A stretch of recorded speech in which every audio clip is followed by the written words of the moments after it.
Ganun na. Nakikita yung galaw. Uy. Tulog. Ben. Ben.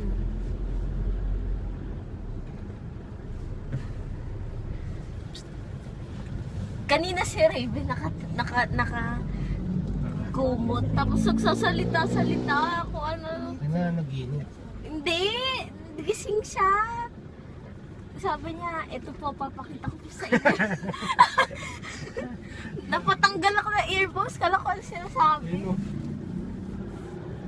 Paano ito ibaligtad?